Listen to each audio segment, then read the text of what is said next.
आइए हमारे साथ कार्यक्रम में शामिल हो रही हैं एक बेहद खास मेहमान Lakshmi Iyer ji, group president investment Bajaj Finserv से।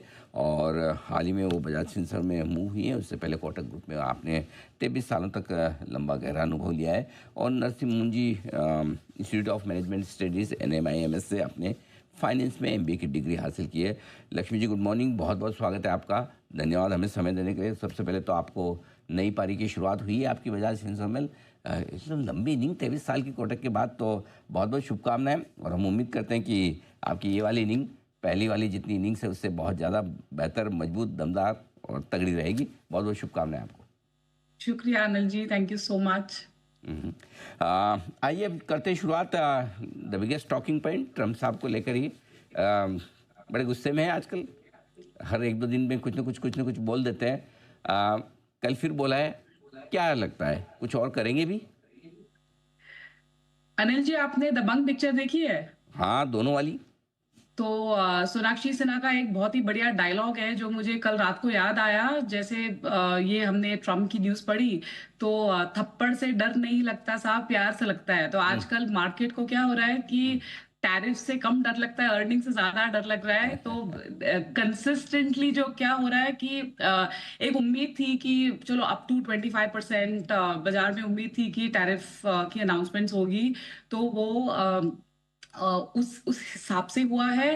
अब इसमें काउंटर एक्शन क्या होगा, इसकी परिस्थिति क्या होगी और उसके ऊपर नेले पे देला क्या हो सकता है, ये सारी जो चीजें हैं हमारे हिसाब से बाजार के लिए इवॉल्विंग परिस्थिति होगी, जिसके चलते बाजार थोड़ा वोलेटाइल रह सकता है। क्योंकि ट्रम्प की जो टैरिफ तहत जो रिजल्टेंट ट्रॉमा हुआ है वो रुपया पर भी हावी हो रहा है।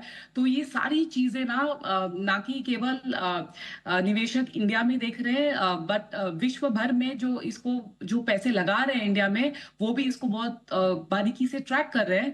तो अगले कुछ मेरे हिसाब से कुछ क्वार्टर्स ऐसे ही चलता रहेगा, क्योंकि वोलेटिलिटी हमको कम होती हुई दिख नहीं रही है। तो थोड़ी वॉलेटिलिटी बढ़ती हुई नज़र आ रही है।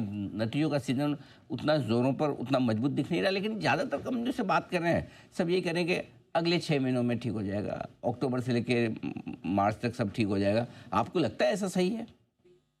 दो चीजें मैं आपको बताना चाहूंगी। एक तो जो सरकार की जो केपेक्स रिलेटेड स्पेंडिंग है उसकी शुरुआत हो चुकी है, इनिशियल डेज है, लेकिन उसके चलते केपेक्स रिलेटेड थीम्स में जो है या जो गवर्नमेंट स्पेंडिंग की हम बात कर रहे हैं उसका आना शुरू हो गया। तो वो एक चीज काफी पॉजिटिव है।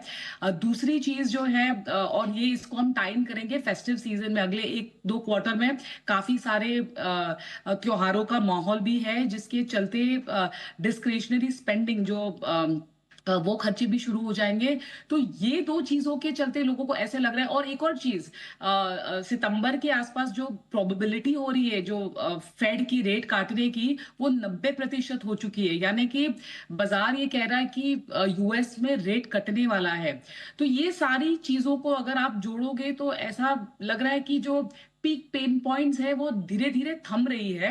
हालांकि बाजार का जो माहौल रहेगा, यहां से इंक्रीमेंटल अपसाइड शायद आपको ना दिखा दे, लेकिन जो डाउनसाइड में भी अगर आप देखो, इंडिया जो है, जब आप ग्लोबल पीयर्स की तुलना करोगे तो it is been among the worst performing indices.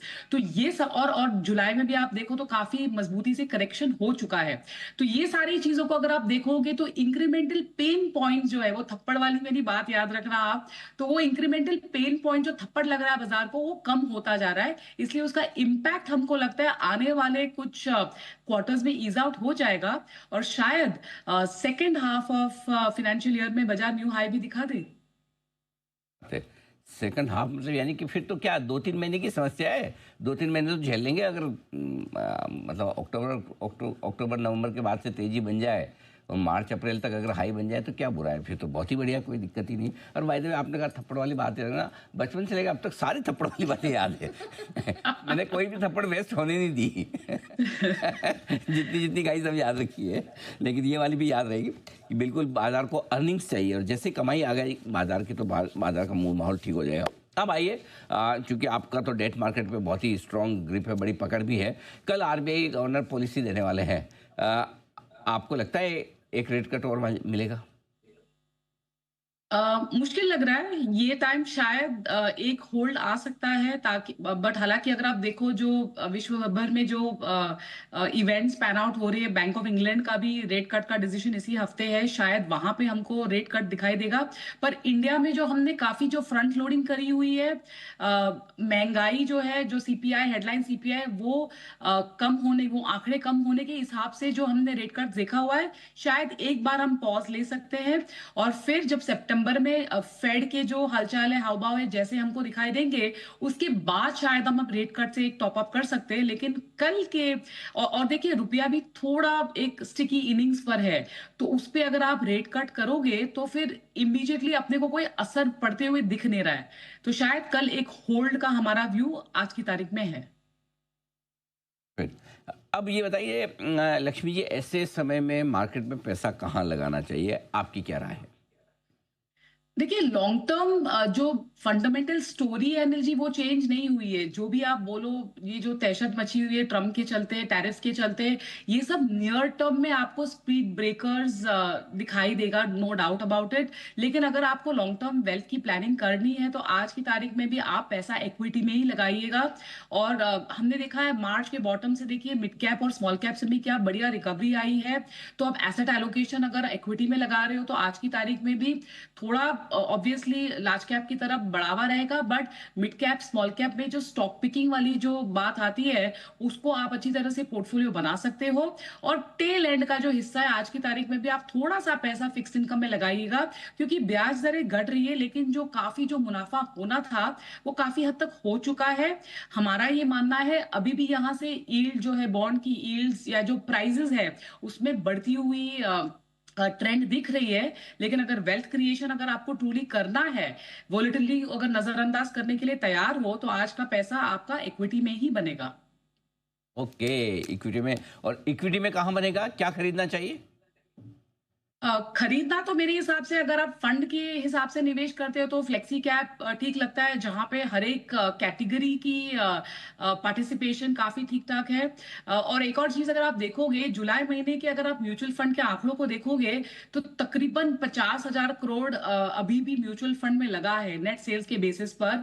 तो लिटरली लिक्विड ऑक्सीजन वाली बात हो गई है कि ऑक्सीजन जो है, डीआईआई डोमेस्टिक इन्वेस्टर का पैसा बाजार को मरने नहीं देगा, और एफपीआई जो पैसे निकालते जा रहे हैं उनको वो लिक्विड जीने नहीं देगा। तो ऐसे हालात में आप डिवर्सिफाई करके आप आपका पैसा लगाइएगा म्यूचुअल फंड के द्वारा, क्योंकि स्टॉक पिकर का ये बाजार है जो कि म्यूचुअल फंड वाले या जो पीएमएस ऑल्टरनेट्स वाले अच्छी तरीके से आपके लिए करके दे सकते हैं।